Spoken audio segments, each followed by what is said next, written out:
ठीक है।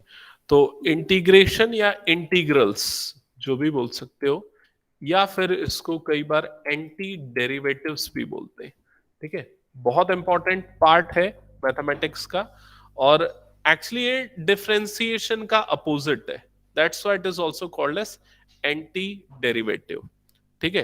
तो इस चैप्टर में आई थिंक 11 एक्सरसाइजेस होंगी और एक मिसलेनियस मिला के 12 एक्सरसाइज, जिसमें स्टार्टिंग की 5-6 एक्सरसाइजेस इनडेफिनेट इंटीग्रल्स पे, 6-7 एक्सरसाइजेस, उसके बाद फिर डेफिनेट इंटीग्रल है। ठीक है। अ, अगर मैं इंटीग्रल क्या है ये चीज अगर मैं समझाने के लिए एक एग्जांपल का यूज करूं, तो आप ये समझ सकते हो, जैसे कि मान लो y is equal to F of X, अगर कोई एक फंक्शन है, for example y is equal to 2x+1, तो अगर हम इसको डिफरेंशिएट करते हैं, dy बाय dx निकालते हैं या f डैश ऑफ x निकालते हैं, तो उसकी वैल्यू क्या आ जाएगी 2। तो ये क्या देता है, स्लोप देता है एक्चुअल में। समझ में, ये डेरिवेटिव का सिग्निफिकेंस है, वो किसी भी फंक्शन का स्लोप देगा, कर्व का स्लोप देगा। लेकिन वहीं अगर हम इंटीग्रेशन, ये इंटीग्रेशन का सिंबल होता है, integration f of x D x निकालते हैं, तो वो एक्चुअल में क्या देगा, उस फंक्शन के अंदर में आने वाले एरिया, एरिया को देगा वो। फॉर एग्जाम्पल, अगर हम इसी फंक्शन को लेते इंटीग्रेशन 2x+1 dx, और ये इंटीग्रेशन में डेफिनेट इंटीग्रेशन कंसीडर कर रहा हूं, मतलब लिमिट ले रहा हूं 1 से 2, तो एक्चुअल में ये 2x+1 जो f ऑफ x जो फंक्शन है, इसका कोई ना कोई एक ग्राफ एग्जिस्ट करेगा।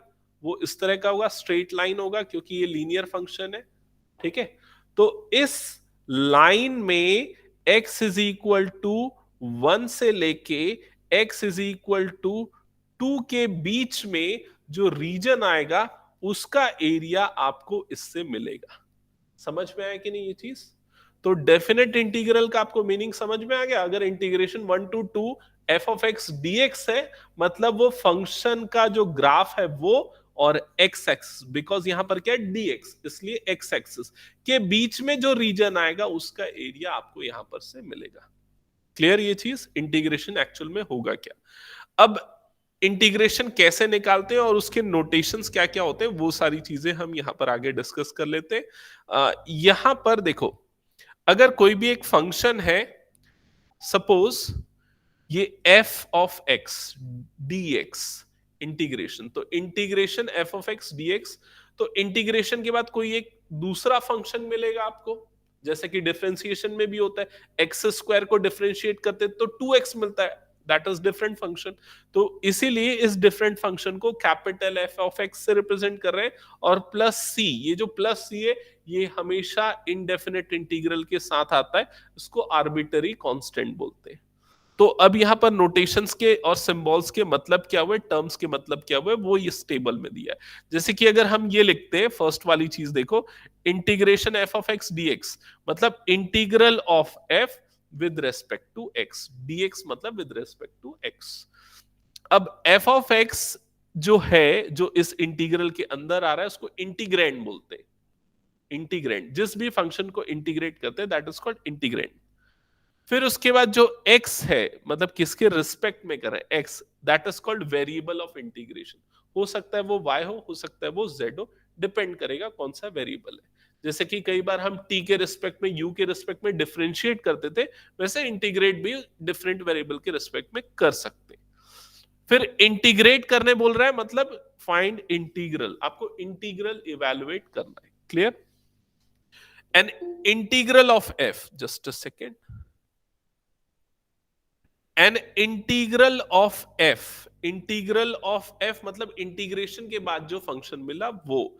जैसे कि मान लो, अगर हमने integration of F of x DX किया और हमको एफ ऑफ एक्स को एक नया फंक्शन मिला, तो ये इसका इंटीग्रल है। समझ में आया ये चीज? इंटीग्रेशन, तो ये प्रोसेस ऑफ फाइंडिंग इंटीग्रल है। कांस्टेंट ऑफ इंटीग्रेशन, तो ये जो कांस्टेंट प्लस सी आ रहा था ना, इसके बारे में बोल रहा है, ये कोई भी एक रियल नंबर होगा जिसको हम इसमें कंसीडर करते हैं इंडेफिनेट इंटीग्रल। तो ये सारी टर्मिनोलॉजी है जो कि इंटीग्रेशन में यूज होती है, आपके बुक में गिवन है, तो वहीं से मैंने लिया है। ठीक है। अब आते हैं कि इंटीग्रेशन के फॉर्मूले क्या होते हैं, वो डिफरेंशिएशन के जस्ट अपोजिट होते हैं, इसलिए बुक में टेबल के फॉर्म में कंपैरिजन दिया हुआ है दोनों का। तो चलो हम भी दोनों को समझते चलते और नोट करते हुए चलना है पूरा का पूरा। यहीं पर नोट करते करते आपको फॉर्मूले याद हो जाने चाहिए, ठीक है, इस प्रैक्टिस में। तो सबसे पहले देखो, ये डेरिवेटिव लेफ्ट साइड में आपको दिख रहा है, x to the power n upon n plus one का अगर आप डेरिवेटिव निकालते हो तो आपको पता है x टू ये 1 अपॉन n प्लस वन तो कांस्टेंट है, और x to the power n plus one का डेरिवेटिव क्या होगा, n plus one into X to the power n plus one minus one, यही हो जाएगा n plus one minus one derivative के फॉर्मूले से। तो n प्लस वन कटेगा, यहां प्लस वन माइनस वन कटेगा, and you will get x to the power n। समझ में आया ये चीज? इसका मतलब कि x to the power n plus one जो है, x to the power n plus one upon n plus one, इसका डेरिवेटिव आपको क्या मिलेगा, x to the power n मिलेगा। तो इंटीग्रल उसका अपोजिट होता है, एंटी डेरिवेटिव होता है, मतलब x to the power n का इंटीग्रेशन आपको क्या मिलेगा, x to the power n plus one upon n plus one plus c. ये प्लस सी आर्बिट्ररी कांस्टेंट हमेशा आएगा। समझ में आया ये चीज? याद हो गया फॉर्मूला? तो मैं यहां पर क्वेश्चन आपको देता हूं, integration x to the power 5 dx, बताओ क्या होगा इसका इंटीग्रल, जल्दी जल्दी बोलते चलो, come on, good, x to the power 6 upon 6 plus c. समझ में आई ये चीज? Integration x to the power 100 dx, बताओ क्या होगा, 101 upon 101 plus c. Next, integration x to the power minus 5 dx, बताओ क्या होगा, माइनस 4 प्लस सी। समझ में आ गया? Integration x to the power 1/2 dx, बताओ क्या होगा, x to the power 3/2 upon 3/2 plus c. समझ में? मतलब जो भी x की पावर में कांस्टेंट टर्म है, plus one upon that power plus one. Clear? Next, integration 1 upon root x, बताओ क्या होगा,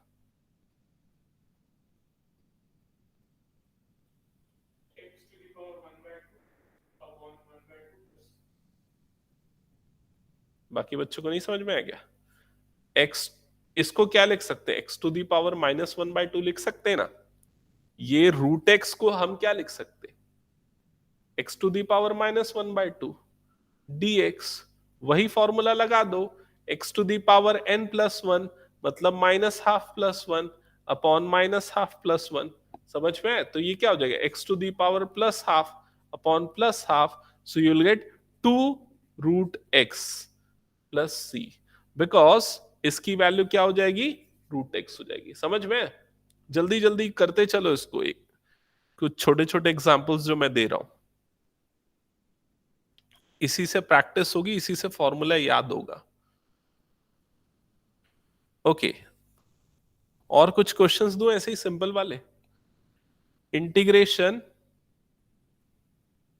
1 upon x to the power 7 dx,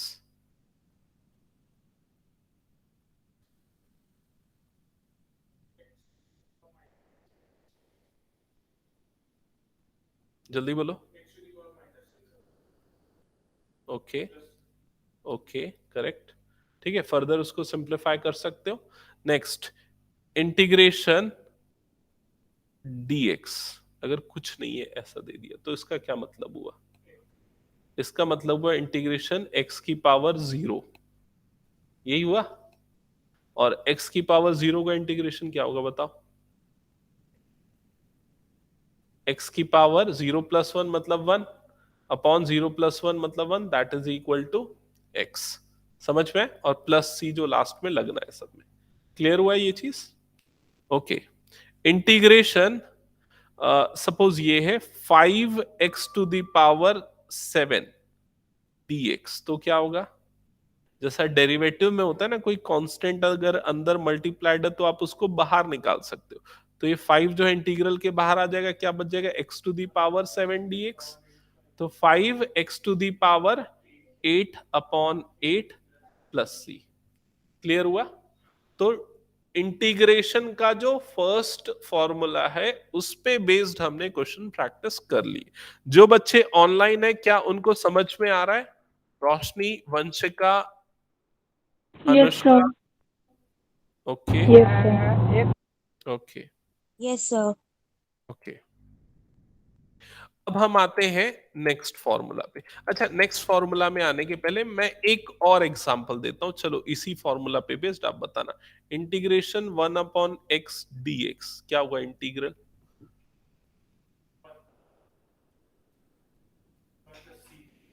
कैसे 1 होगा? क्या तरीका है? x to the power -1 dx, तो Sir, x to the dx. Power -1 plus 1 upon -1 plus 1, तो क्या होगा? x to the power 0 upon 0। Anything to the power 0 is infinity, Not not defined. defined. Correct. तो क्या होगा सोचो और बताओ। नॉट डिफाइन तो नहीं होगा ना इसका इंटीग्रल। तो आपको ये सोचना पड़ेगा कि किसका डिफरेंशिएशन 1/x होता है। डिफरेंशिएशन याद करो, किसी का डिफरेंशिएशन 1/x होता है क्या? भूल गए डिफरेंशिएशन, log x का। यस, तो इसका इंटीग्रेशन क्या होगा? log x plus C. तो ये एक जो है ना स्पेशल केस रहेगा, इसमें याद रहेगा। तो एक और फॉर्मूला यहां पर हमने देख लिया, 1/x यहां पर लिखा होगा हालांकि बुक में कहीं पर। हाँ, ये अगर आप बुक में देखोगे ना तो ये 15th फॉर्मूला यहां पर लिखा हुआ है। 1/x dx का इंटीग्रेशन क्या होगा? log x plus C. Clear हुआ ये चीज? उसने x को मॉड में लिखा है। मॉड में क्यों लिखा है? क्योंकि पॉजिटिव होता है, हमेशा पॉजिटिव नंबर का ही लॉग एग्जिस्ट करता है, दैट्स व्हाई। ठीक है, तो आपने यहां पर दो फॉर्मूले देख लिए। अब आते हैं हम पर्टिकुलर केस इसने दिया है, जैसे कि x का डेरिवेटिव क्या होता है? 1 होता है, तो वैसे ही 1 का इंटीग्रेशन क्या होगा? x होगा, x प्लस सी। मैंने ये केस आपको डिस्कस कर लिया था। ठीक है, अब साइन का डेरिवेटिव क्या होता है? cos, तो cos का डेरिवेटिव क्या होगा? साइन x प्लस सी। माइनस कॉस का डेरिवेटिव क्या होता है? Plus sign. कॉस का एक्चुअली माइनस साइन होता है, या फिर माइनस कॉस का क्या होता है? Plus sign. तो यहां साइन का डेरिवेटिव क्या हो जाएगा? माइनस इंटीग्रेशन, सॉरी इंटीग्रेशन क्या हो जाएगा? Minus cos. तो आप ये फॉर्मूले जल्दी से लिखो, कुछ फॉर्मूले। जैसे कि फर्स्ट वाला तो लिख लिया होगा, ये सेकंड वाला स्पेशल केस है। थर्ड और फोर्थ, कॉस और साइन के इंटीग्रेशन, इसमें क्या याद रखना है? कॉस का इंटीग्रल पॉजिटिव होता है, साइन का इंटीग्रल नेगेटिव होता है। ठीक है, टेन एक्स का डिफरेंशिएशन याद है? टेन एक्स का डिफरेंशिएशन क्या होता था? Sec square X. तो सेक स्क्वायर एक्स का इंटीग्रेशन क्या होगा? Tan x plus C. Plus C सब में आना है। वैसे ही माइनस कॉट का डेरिवेटिव कोसेक स्क्वायर एक्स होगा, तो कोसेक स्क्वायर एक्स का इंटीग्रल क्या होगा? Minus cot X. ये पूरे ये पूरे ट्रिग्नोमेट्रिक फंक्शन के डेरिवेटिव को यहां पर इसने डिस्कस किया है।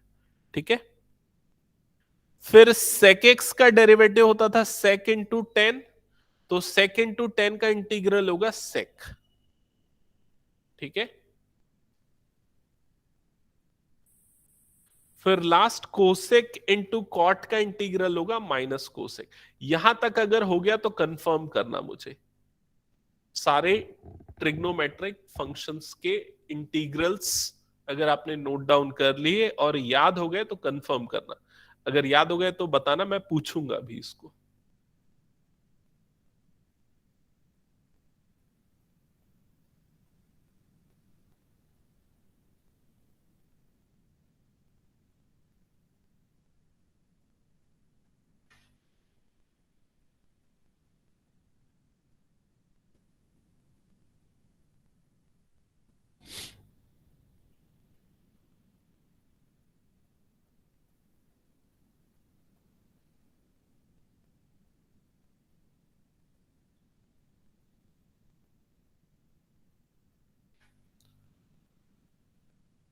लिखना है, याद करना है, दोनों हो गया तो मुझे बता देना।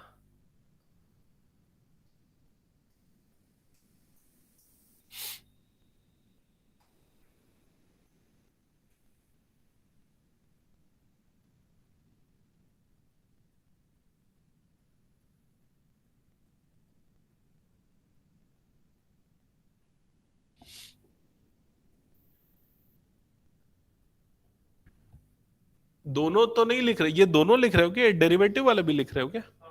उसको लिखने की जरूरत नहीं थी, आपको सिर्फ ये चीज लिखनी है, वो तो सिर्फ समझाने के लिए यूज किया है, ठीक है? वो तो आपको याद है, ये हम मान रहे हैं। याद नहीं भी है तो इस बार के लिए आपको जरूरत नहीं पड़ने वाली, क्योंकि डेरिवेटिव नहीं आएगा सेकंड टर्म में, ठीक है? तो आपको सिर्फ ये वाला पार्ट याद रहना चाहिए, इंटीग्रल वाला part.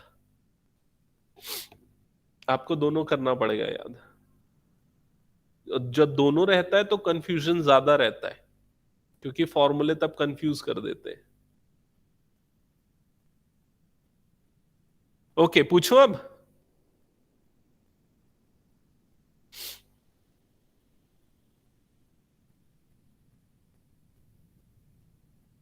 Roshni, Vanshika and Anushka, note down कर लिया क्या? Yes, sir. ओके ओके, पूछो अब। हो गया लिखने का हर्षित? चलो ठीक है। अमर्त्य हो गया याद? इधर मेरी तरफ देख के बोलना। हाँ तो याद करो, अब भी याद करेंगे तभी हम सॉल्व करेंगे। पूरे याद हो जाने चाहिए फॉर्मूले। हो गया? हाँ तो चलो बताना। कॉस का इंटीग्रल, करेक्ट। साइन का इंटीग्रल माइनस कॉस, ठीक है। अमर्त्य, सेक स्क्वायर एक्स का integral tan x, correct. x to the power n का इंटीग्रल 1 अपॉन x का log x प्लस c, ठीक है। Next Amartya, sec x tan x का इंटीग्रल sec x। जो बच्चे ऑनलाइन में, वो बच्चे भी आंसर करो, अगर या खुद से आंसर करके सर्च करो। कोसेक स्क्वायर एक्स का integral minus cot X, minus cot X. देखो यहां सिमिलैरिटी, सेक स्क्वायर एक्स का इंटीग्रल क्या होता है? टेन एक्स, और कोसेक स्क्वायर एक्स का क्या होता है? Minus cot X. Sec X tan X का क्या होता है इंटीग्रेशन? सेक एक्स, और कोसेक कॉट का इंटीग्रेशन क्या होता है? Minus cosec. तो आपको ये चार ध्यान में रखने, पेयर पेयर के फॉर्म में सिमिलर है। और कॉस का साइन होगा, साइन का माइनस कॉस होगा। याद हो गए ये पूरे इंटीग्रल्स? ओके, अब हम आते हैं इनवर्स ट्रिग्नोमेट्रिक फंक्शन के इंटीग्रल्स पे। तो देखो ये आप सीधा यहां पर देखो जो मैं आपको दिखा रहा हूं, 1/√1 - x²। ये किसका इंटीग्रल है? याद रहे किसका होता है? साइन इनवर्स एक्स का। तो ये हो गया 1/√1 - x²। ये किसका इंटीग्रल होगा? माइनस कॉस इनवर्स एक्स का। नोट करो इन दोनों को, चलो जल्दी से, जो जो मैं बता रहा हूं उन दोनों को नोट करो। माइनस आएगा ना यहां पर, माइनस साइन इनवर्स एक्स, और यहां पर क्या होगा? सॉरी, साइन इनवर्स एक्स, और यहां पर क्या होगा? Minus cos inverse x. हाँ, लेफ्ट हैंड साइड सेम है, लेकिन इसकी दोनों वैल्यू ट्रू हो सकती है। मतलब इंटीग्रेशन 1 - x² को आप लिख सकते हो या तो साइन इनवर्स एक्स, या फिर cos inverse minus cos inverse x plus c. मतलब दोनों अगर आप लिखोगे तो करेक्ट होगा आपका इंटीग्रल। समझ में आए? ऐसा क्यों होगा ये भी मैं समझा देता हूं। मान लो आपने sine inverse x plus C लिखा, तो एक प्रॉपर्टी होती है इनवर्स ट्रिग्नोमेट्रिक फंक्शन की sine inverse x plus cos inverse X is equal to क्या होता है? π/2 होता है। तो अगर मैं इस cos इनवर्स x को इधर शिफ्ट कर दूं तो sin इनवर्स x की वैल्यू क्या हो जाएगी? π/2 माइनस cos इनवर्स x हो जाएगी। समझ में आया? अब इस फॉर्मूले में हम sin इनवर्स x की जगह पे ये वाली वैल्यू को पुट कर देते। तो जब पुट करेंगे तो ये क्या हो जाएगा? π/2 minus cos inverse x plus c, यही हो जाएगा। और ये π/2 और c एक्चुअली दोनों कांस्टेंट है, तो ऐड होके एक नया कांस्टेंट बना देगा। cos इनवर्स x प्लस कोई एडिशन के बाद नया कांस्टेंट c डैश मिल रहा है, सो you will get the same value. समझ में आया ये चीज? तो आप इसके इंटीग्रल को चाहो तो sine inverse x plus c लिख सकते हो या minus cos inverse x plus c लिख सकते हो, both are correct. Okay. Similarly same चीज टेन और कॉट के लिए भी यूज होती है. तो 1/1 प्लस एक्स स्क्वायर को tan इनवर्स एक्स लिख सकते हो या फिर माइनस कॉट इनवर्स एक्स लिख सकते हो. यूजुअली हम पहला वाला इंटीग्रल ज्यादा यूज करते हैं, मतलब कि जैसे कि tan इनवर्स एक्स के फॉर्म में लिखना या साइन इनवर्स एक्स के फॉर्म में लिखना. ठीक है. नेक्स्ट जो आपको दिख रहा है वो भी सेम है. 1/x√x² - 1 को या तो आप सेक इनवर्स एक्स लिख सकते हो या फिर माइनस कोसेक इनवर्स एक्स लिख सकते हो. ठीक है. ओके. इसके बाद वाला जो इंटीग्रल है e⁻x एक्सपोनेंशियल फंक्शन का इंटीग्रल सेम होता है, जैसे उसका डेरिवेटिव सेम होता है इसलिए इंटीग्रल भी सेम होता है. e⁻x का e⁻x प्लस सी आर्बिट्री कांस्टेंट आएगा. ठीक है. तो यहां तक ज्यादा कुछ याद करने के नहीं थे फॉर्मूले. a⁻x का बस थोड़ा सा याद रखना, a⁻x का a⁻x होता है upon log a plus c. ठीक है. तो ध्यान रहेंगे इतने पूरे. ओके. अब हम आगे जाते हैं, मूव करते हैं क्वेश्चंस पे. तो क्वेश्चन में अच्छा इसने ना एक एग्जाम्पल दिया है, उस एग्जाम्पल को हम समझते हैं. इसने यहां पर y is equal to 2x, y नहीं एक्चुअली इसने कुछ लिया है f of x is equal to 2x. मैं देखना पड़ेगा, जो भी है हम ये कंसीडर कर लेते हैं. f of x is equal to 2x कोई फंक्शन है and y is equal to integration of f of x dx. ये निकाला, मतलब ये क्या हो जाएगा, इंटीग्रेशन ऑफ 2x dx हो जाएगा. तो 2 बाहर आ जाएगा और इंटीग्रेशन x dx होगा. तो क्या होगा x का इंटीग्रेशन बताओ. x² upon 2. 1 बोल के गलती मत करना, डिफरेंशिएशन ने इंटीग्रेशन निकाल रहे हैं. x⁻n+1 upon n+1. तो ये दोनों कटेगा तो क्या आ जाएगा, x² प्लस सी आ जाएगा. ये किसकी वैल्यू आई, y की वैल्यू है. अब c एक आर्बिटरी कांस्टेंट है, c की अलग अलग वैल्यू हो सकती है. मान लो c को मैं इक्वल टू 0 लेता हूं तो आपकी y की वैल्यू क्या आ जाएगी, x². c की वैल्यू अगर 1 लेता हूं तो ये क्या आ जाएगा, x² प्लस 1. c की वैल्यू 2 लेता हूं तो ये क्या आ जाएगा, x² plus 2 and so on. तो आपको बहुत सारी वैल्यू मिलेगी y की. अब y की ये वाली को वैल्यू को अगर लेता हूं, y is equal to x², ये किसकी इक्वेशन है अगर मैं पूछता हूं तो आपको याद आ जाएगा, ये पैराबोला की इक्वेशन है. Parabola facing towards positive y axis.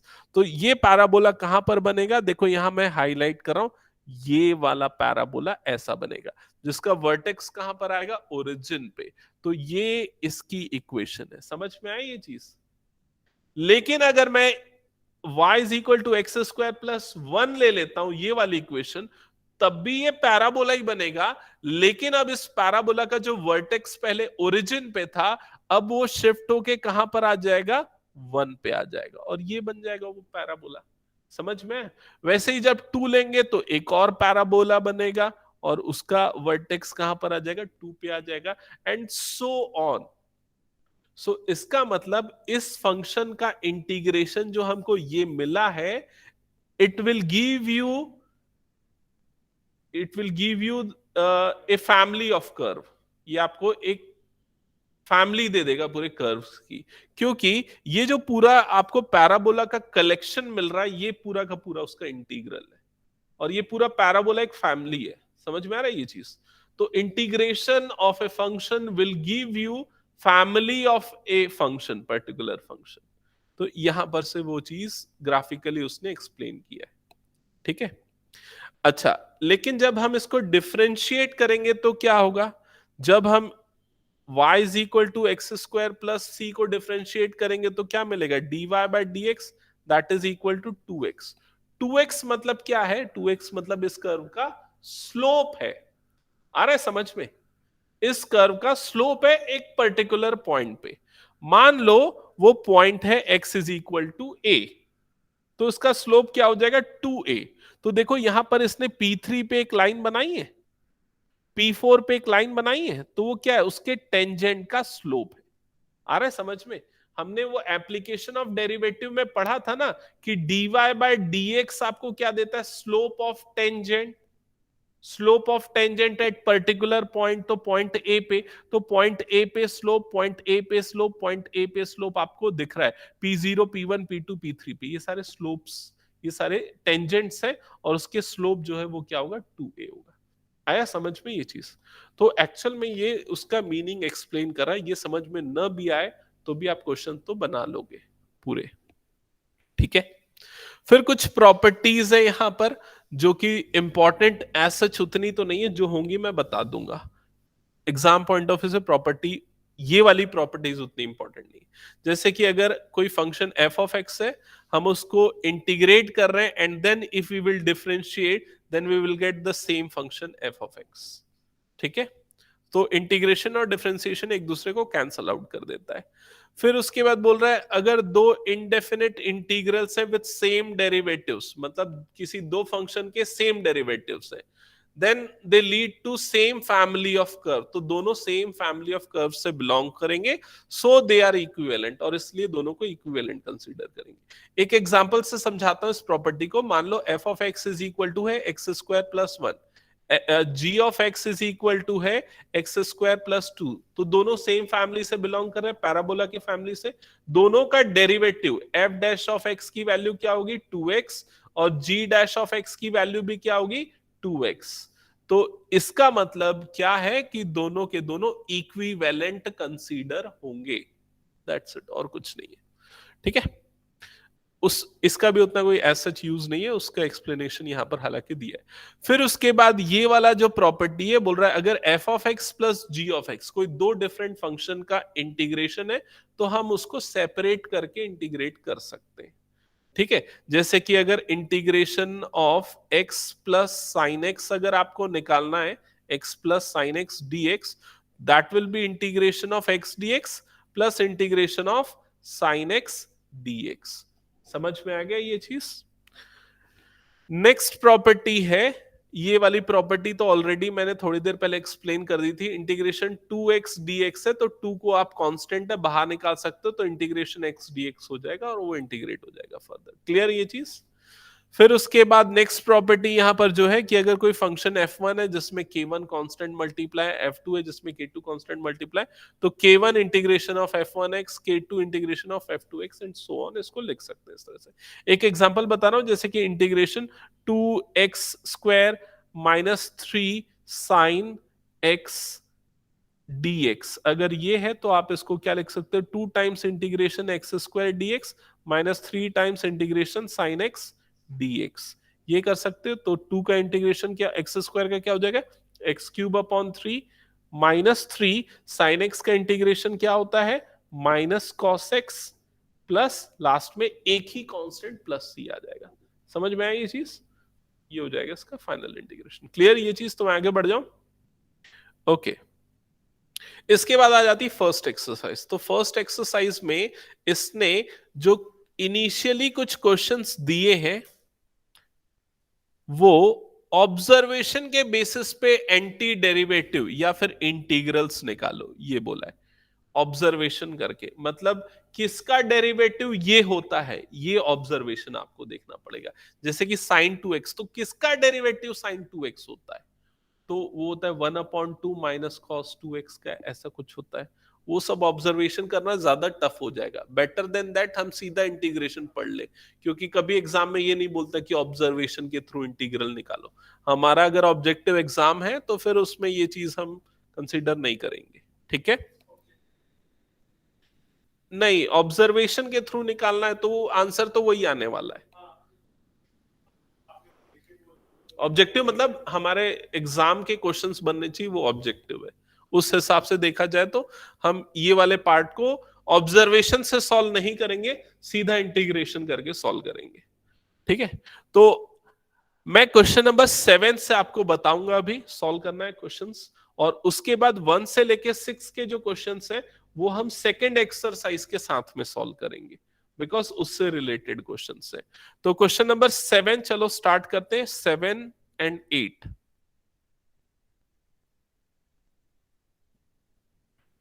Question number 7 में integration x square 1 minus 1 upon x square dx ये निकालना है।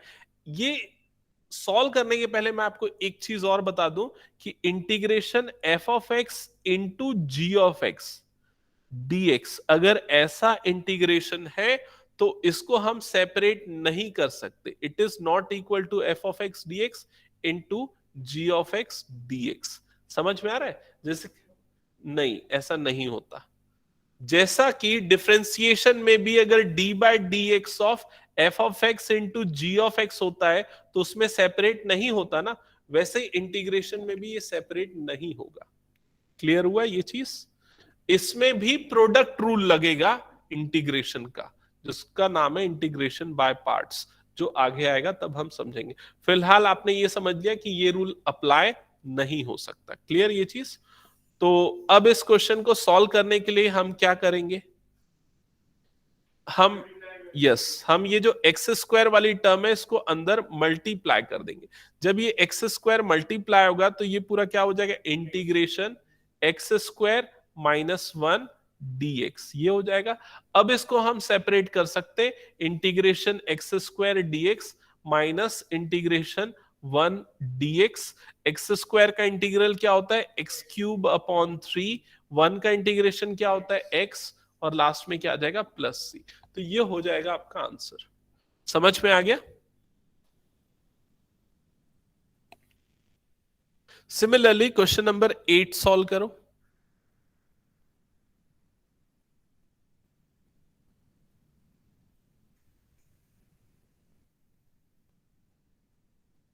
Integration a x square plus B x plus c d x. क्या होगा इंटीग्रेशन बताओ? आप चाहो तो एक ही लाइन में डायरेक्ट कर सकते हो। ए और एक्स स्क्वायर का इंटीग्रेशन क्या होगा? एक्स क्यूब अपॉन 3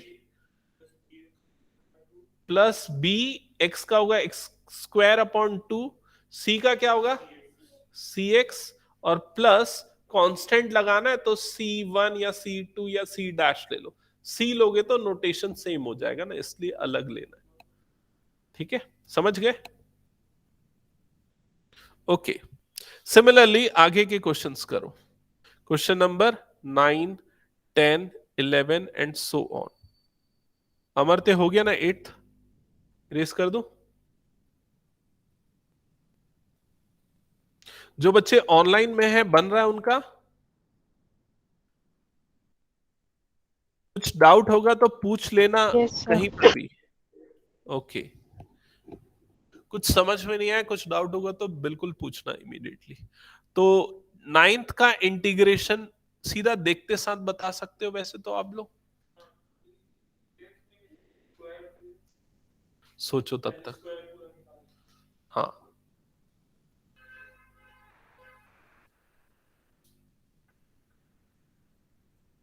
9th तो 2 अलग निकल गया। एक्स स्क्वायर का इंटीग्रेशन क्या होगा? X cube upon 3। E to the power x का क्या होगा? E to the power x plus c आ जाएगा। नहीं, e to the power x का e to the power x होता है।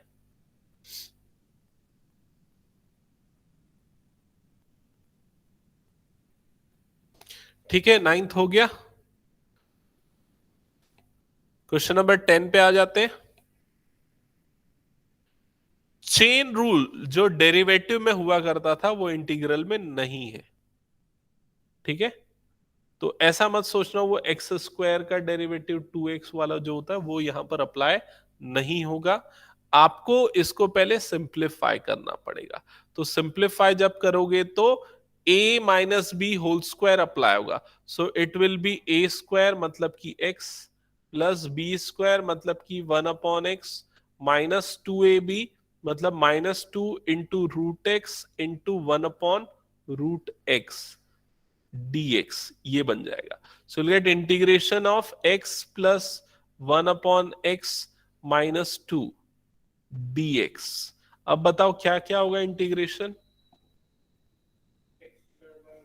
x का इंटीग्रेशन हो जाएगा x square upon 2 plus, correct, ये 1 अपॉन एक्स का इंटीग्रेशन क्या होता है, log x माइनस 2x, और लास्ट में क्या आ जाएगा, plus c. Clear. Okay, next question number 11 करना अगर ये हो गया तो.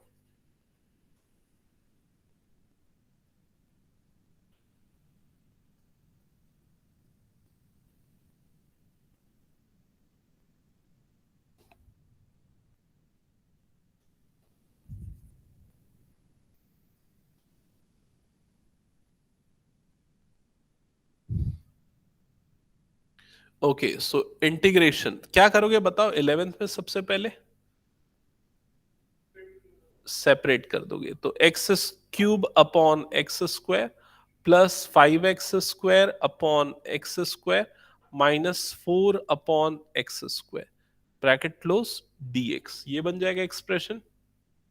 फर्दर क्या हो जाएगा, ये x प्लस 5 माइनस 4 अपॉन, या 4 इंटू एक्स की पावर माइनस 2, लिख दो चलेगा, dx. इसके बाद इंटीग्रेट कर दो तो क्या आ जाएगा,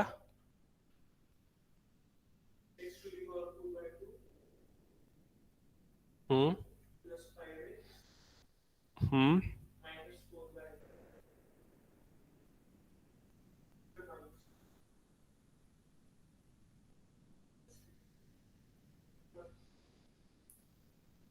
माइनस आएगा कि प्लस आएगा,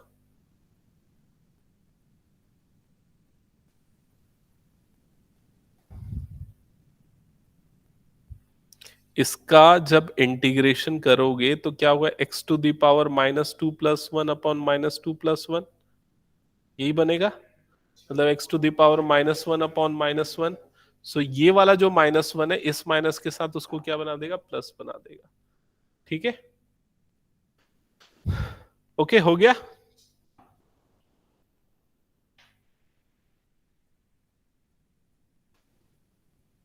इरेज कर रहा हूं.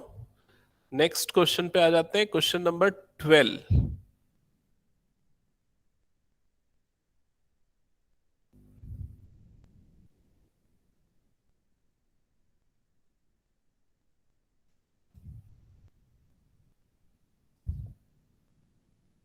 तो सबसे पहले आप लोग सेपरेट कर दोगे, X cube upon X to the power half plus 3x upon X to the power half plus 4 upon X to the power half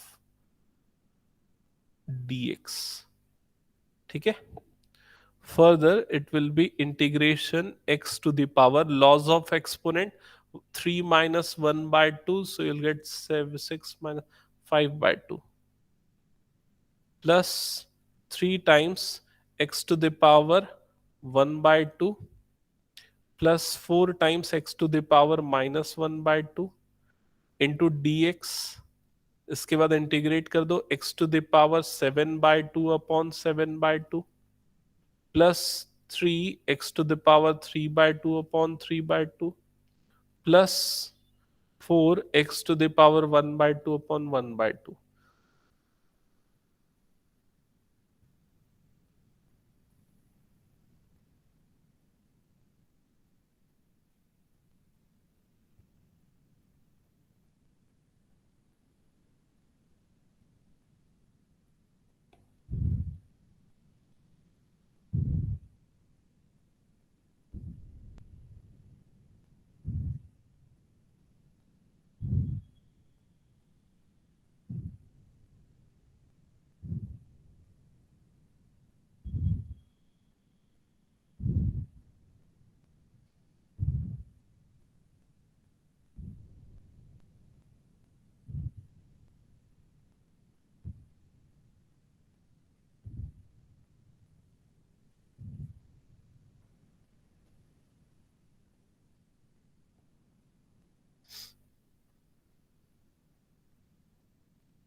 समझ में आया ना सिंप्लीफिकेशन?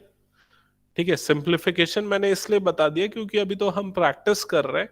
अभी आप वहीं पर आंसर छोड़ोगे तो चल जाएगा, लेकिन आगे जब कॉम्प्लेक्स प्रॉब्लम आएंगे ना, तब आपको सिंप्लीफाई करना पड़ेगा। तो x टू द पावर 7 को x cube into root X लिख सकते, x की पावर 3/2 को x इंटू रूट एक्स लिख सकते, इसको हम रूट एक्स लिख सकते हैं, फिर हमने पूरे में से 2 रूट एक्स कॉमन निकाल लिया और हमको ऐसी कुछ एक्सप्रेशन। अच्छा, यहां पर 2 नहीं आएगा ना। हो गया, बाकी सब ओके। नेक्स्ट क्वेश्चन पे मूव करते हैं, क्वेश्चन नंबर 13।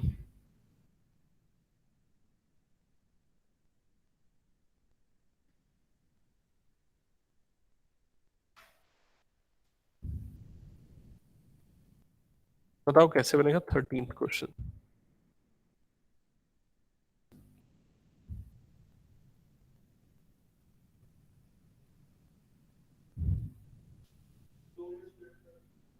हम्म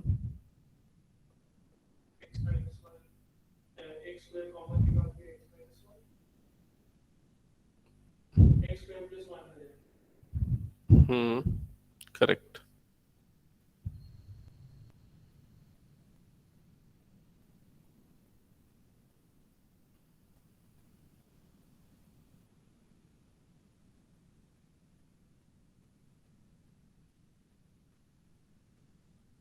फैक्टराइज कर लेंगे न्यूमरेटर को, दो फैक्टर मिलेंगे x-1 और x² +1, जिसके बाद न्यूमरेटर से x-1 डिनोमिनेटर से x-1 कट जाएगा, so will get integration of x² +1 dx।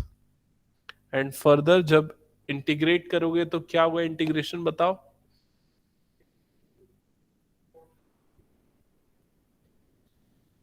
+x +c।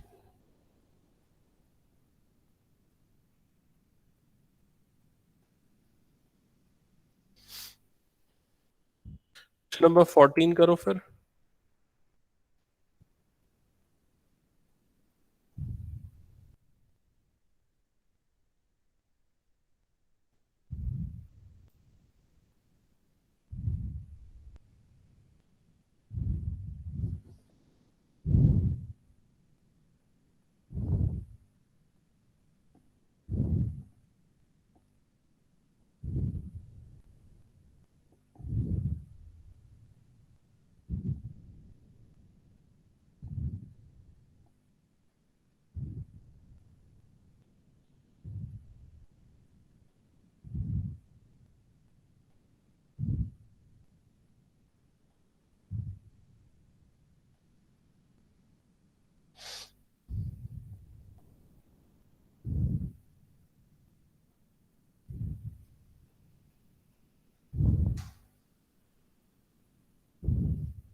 Check करो तो यही आ रहा आंसर।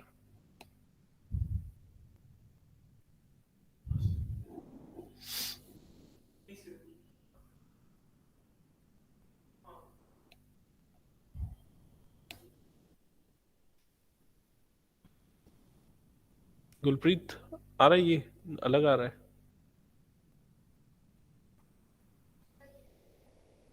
मतलब सिंप्लीफाई यहां तक तो हो गया होगा ना, फिर सिंप्लीफिकेशन थोड़ा सा देखना पड़ेगा, वो धीरे धीरे आपको समझ में आ जाएगा। कब करने की जरूरत है और कब नहीं है।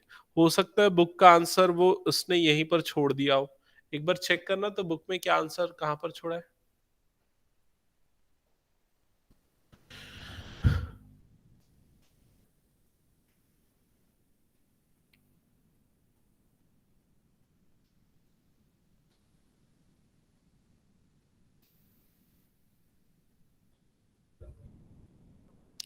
यहां पर ये, अच्छा ठीक है, पावर को फ्रैक्शन में ही रहने दिया है, ठीक है, ठीक है चलेगा। ओके, नेक्स्ट क्वेश्चन नंबर, अभी हमने कौन सा किया, 14 किया, 15 बन जाएगा, 15 16 17 18, पूरा बनाओ चलो, 18 बनाते हुए चलो, जहां प्रॉब्लम जाएगी बोलना और आंसर बताते जाना, सिंप्लीफाई नहीं भी कर रहे हो चलेगा, आप लोग आंसर बताते हुए चलो।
बताओ 15 सही आया,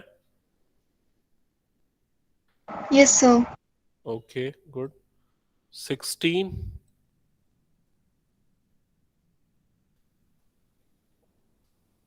निकाल रहे हो, ठीक है। अगर कुछ समझ में नहीं आया, कुछ आंसर गलत आ रहा है तो पूछना ये कैसे आया वो कैसे आया, जो भी आपके डाउट्स हो।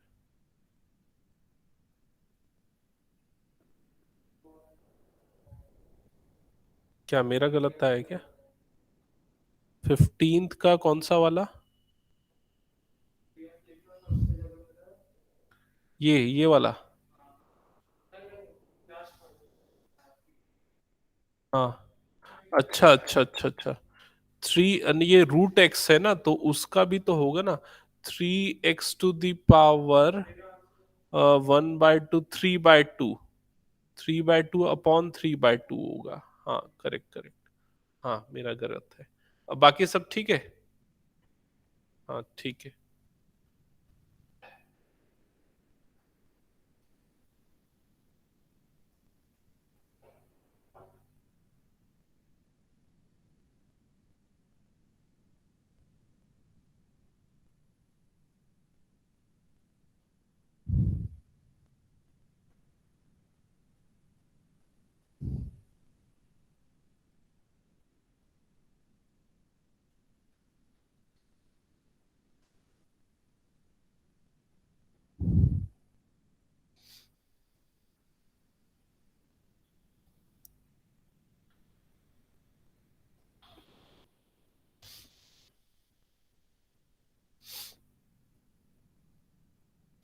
16, ठीक है।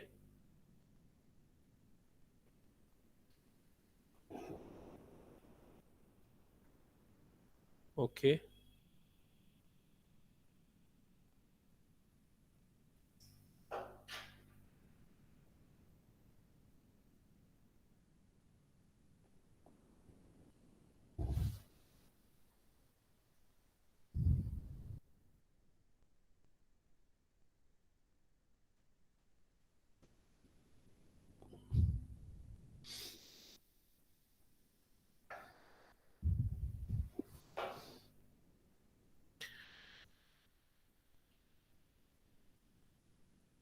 वंशिका अनुष्का बन रहा है क्या?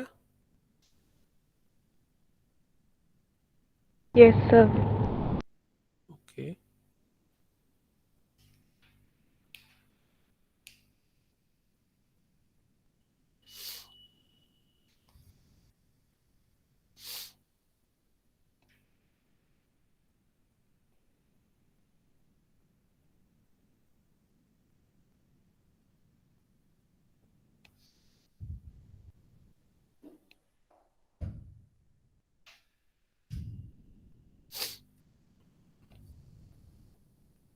ओके।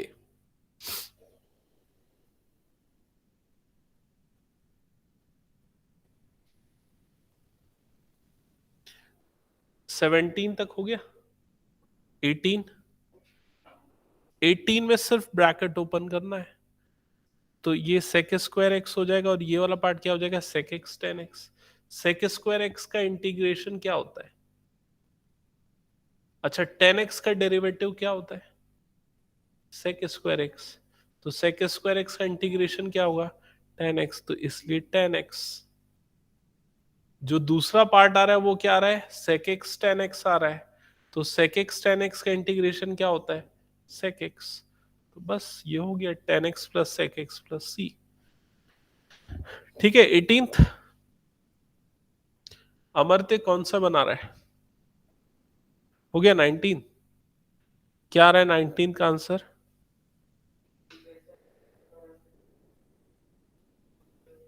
टेन स्क्वायर एक्स में फंसा है, तो हिंट तो दिया है ना मैंने, नहीं दिख रहा है क्या? टेन स्क्वायर एक्स को लिख सकते हैं sec square X minus one. ये देख, टेन स्क्वायर एक्स को क्या लिख सकते हैं, sec square X minus one. अच्छा, इधर पे आ गया इसलिए नहीं।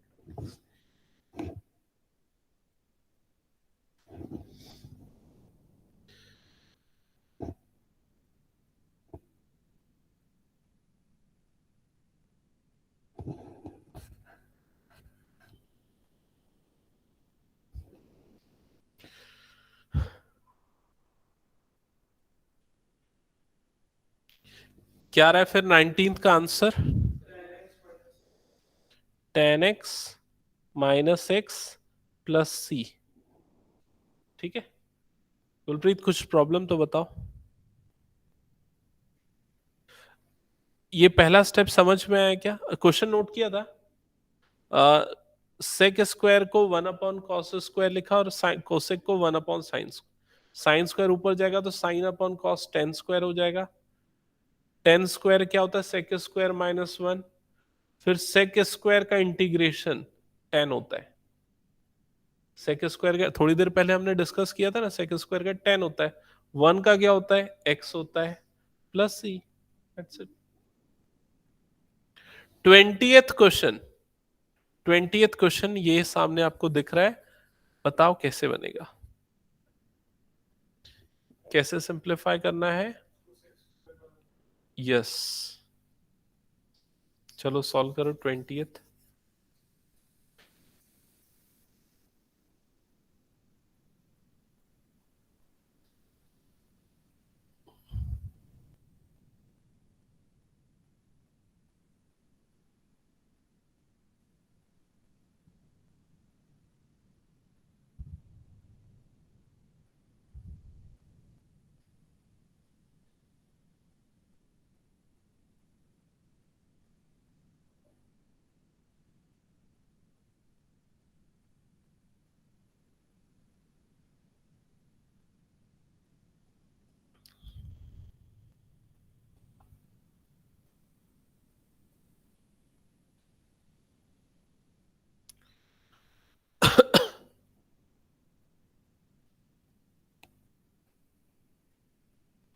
2 tan x minus 3 sec x plus c, ठीक है।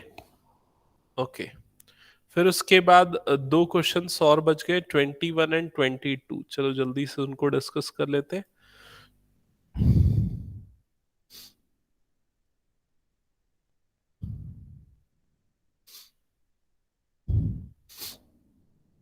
एंटी डेरिवेटिव ऑफ दिस, ये तो बन जाएगा 21, इंटीग्रेट करना है मतलब। तो सबसे पहले सिंप्लीफाई कर लोगे तो ये क्या हो जाएगा, x to the power 1/2 plus x to the power -1/2। फिर इंटीग्रेट कर देना, x to the power 3/2 upon 3/2 plus x to the power 1/2 upon 1/2, ठीक है। फिर ये आ जाएगा 2/3 x to the power 3/2 plus 2 x to the power 1/2। कौन सा ऑप्शन है, सी, ठीक है, प्लस सी आ जाएगा। ओके, ये लास्ट क्वेश्चन, चलो इसको मैं एक्सप्लेन कर देता हूं। यहां पर क्या गिवन है, D by D x of F of x is equal to this, F of 2 is equal to 0। तो एफ ऑफ एक्स क्या हुआ ये निकालना है। तो ये जो पूरा एक्सप्रेशन गिवन है ना, इसको इंटीग्रेट कर देते हैं। तो क्या हो जाएगा, integration of f dash of x D x. ये actually d by D x of F of x का मतलब क्या हुआ, एफ डैश ऑफ एक्स ही हुआ ना। तो इसको हमने एफ डैश ऑफ एक्स मान लिया, that is integration of f dash of x is equal to क्या हो जाएगा, integration of 4x³ minus 3x to the power 4 dx। समझ में आया ये चीज।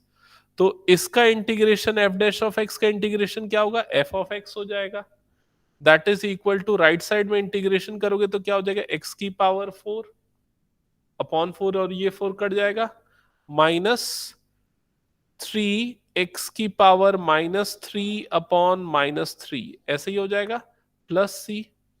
फर्दर सिंप्लीफाई करोगे तो ये क्या हो जाएगा, x की पावर 4 plus x plus 1/x³ plus c, ये बन जाएगा। अब इसके बाद क्या करना है, हमको ये वाली प्रॉपर्टी अप्लाई करनी है। हाँ, ये वाली प्रॉपर्टी अप्लाई करनी है, मतलब x की जगह पे 2 डालना है और एफ ऑफ एक्स की जगह पे क्या डालना है, 0 डालना है। समझ में है, इसको बोला जाता है इनिशियल कंडीशन।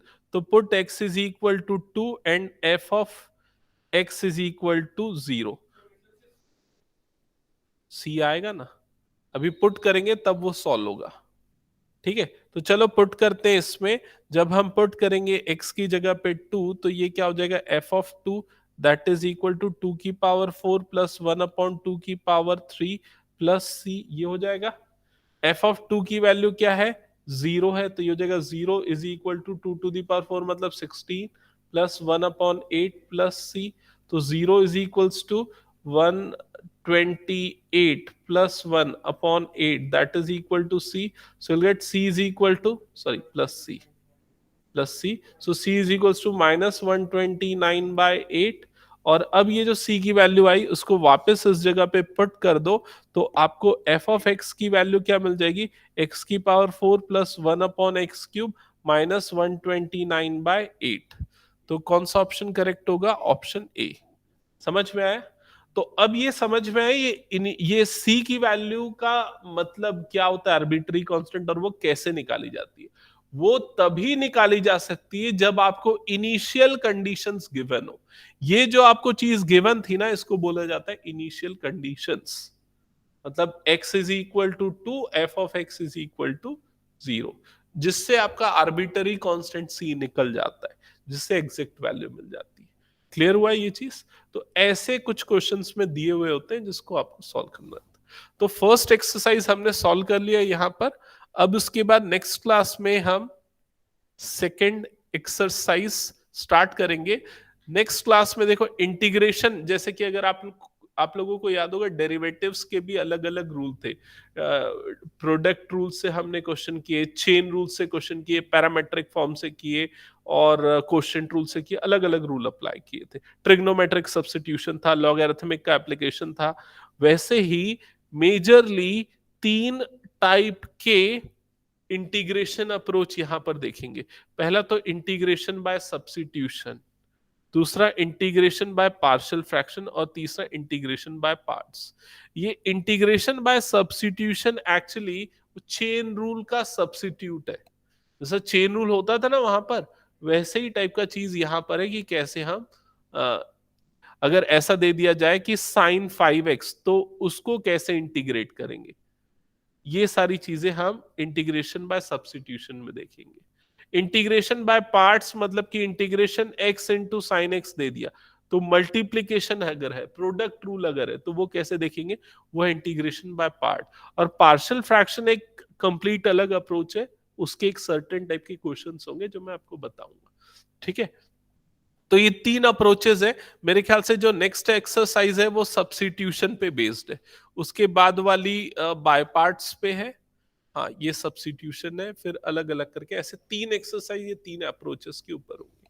ठीक है, सो आज की क्लास से अगर कुछ डाउट तो पूछ सकते हो, अगर कोई डाउट नहीं तो ठीक है, प्रैक्टिस करो। वर्कशीट में शेयर कर देता हूं, आप लोग उसको प्रैक्टिस करना। कर दिया ना मैंने? हाँ, वर्कशीट मैंने शेयर कर दिया, आप उसमें से भी क्वेश्चन प्रैक्टिस करो। ठीक है, थैंक यू,